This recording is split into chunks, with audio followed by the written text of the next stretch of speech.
MBC 뉴스 특보입니다. 헌정사상 세 번째로 탄핵 소추된 윤석열 대통령에 대한 헌법재판소의 결정이 내려지는 역사적인 날, 그 선고 기일이 잡혔습니다. 헌재가 지난달 25일 변론을 종결했고요. 종결한 지 35일 만에 윤석열 대통령 탄핵 심판 선고일을 지정한 건데요. 관련된 내용을 정치팀의 홍익표 기자와 함께 뉴스 특보로 전해드리겠습니다. 홍 기자 어서 오십시오. 네, 먼저 그 개요부터 설명해 주실까요?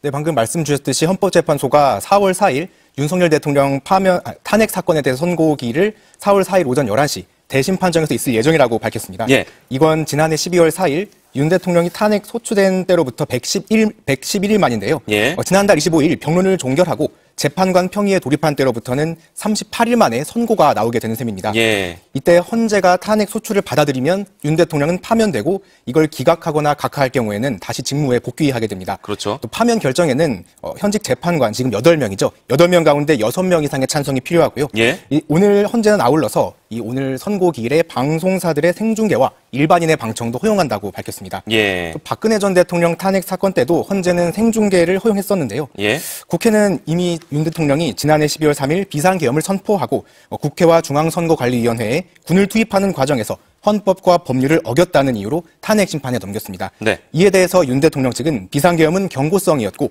선포 유지 해제 과정에서 법률을 지켰고 또 정치인 체포나 또 의원을 끌어내라는 지시 등을 한 적이 없다는 입장을 줄곧 밝혀왔습니다. 예. 말씀하신 것처럼 헌재는 지금까지 11차례에 걸쳐서 변론을 열었고요. 양측의 주장을 들었고 이 변론을 종결한 뒤 이런 추시로 재판관 평의를 열어서 선고를 내릴지에 대해서 계속 평의를 이어왔었습니다. 그렇죠. 그 말씀하신 변론 종결이 지난달 25일, 그리고 오늘 기준으로 35일 만이고 선고일 4월 4일 금요일 기준으로는 38일 만이다. 이런 말씀인데 박근혜 전 대통령, 노무현 전 대통령의 사례와도 비교를 해볼까요? 그때는 이보다는 빨랐잖아요.